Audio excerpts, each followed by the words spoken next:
কৃত্ৰিম বুদ্ধিমত্তা হৈছে যন্ত্ৰ অথবা কম্পিউটাৰৰ দ্বাৰা প্ৰদৰ্শিত আৰু পৰিচালিত বুদ্ধিমত্তা। মানুহে প্ৰাকৃতিক বুদ্ধিমত্তাৰে কৰিব পৰা কেতবোৰ কাম যেতিয়া ডিজিটেল কম্পিউটাৰ নাইবা কম্পিউটাৰ নিয়ন্ত্ৰিত যন্ত্ৰ মানৱে সম্পন্ন কৰে, তেতিয়া তাকে কৃত্ৰিম বুদ্ধিমত্তা বুলি কোৱা হয়।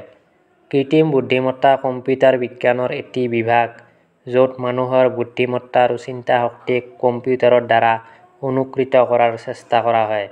দৈনিক কামত আমি কৃত্ৰিম বুদ্ধিমত্তাৰ ব্যৱহাৰ কৰিয়েই আছোঁ। আমাৰ মোবাইলত থকা ভাৰ্চুৱেল ব্যক্তিগত সহকাৰী যেনে voice search assistant, face detection আদিবোৰ হৈছে কৃত্ৰিম বুদ্ধিমত্তাৰ উদাহৰণ। জনপ্ৰিয় ই-কমাৰ্চ ৱেবছাইট এমাজন আৰু বিশ্বৰ প্ৰসিদ্ধ ভিডিঅ' ষ্ট্ৰিমিং ৱেবছাইট নেটফ্লিক্সতো কৃত্ৰিম বুদ্ধিমত্তাৰ ব্যাপক প্ৰয়োগ হয়।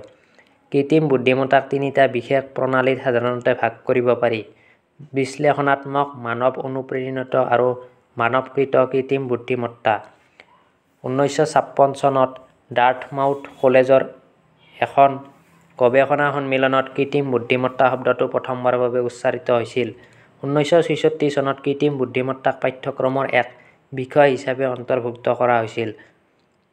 পৰৱৰ্তী সময়ত এই নতুন ধাৰণাটোৱে মিশ্ৰিত সমালোচনাৰ সন্মুখীন হয়।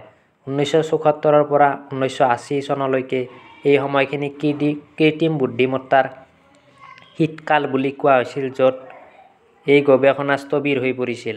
কিন্তু বৰ্তমান সময়ত ইয়াৰ ব্যৱহাৰ যথেষ্ট পৰিমাণে বাঢ়ি গৈ আছে আৰু অনলাইন বা ইণ্টাৰনেটৰ জগতত ইয়াৰ প্ৰয়োগ যথেষ্ট বেছি।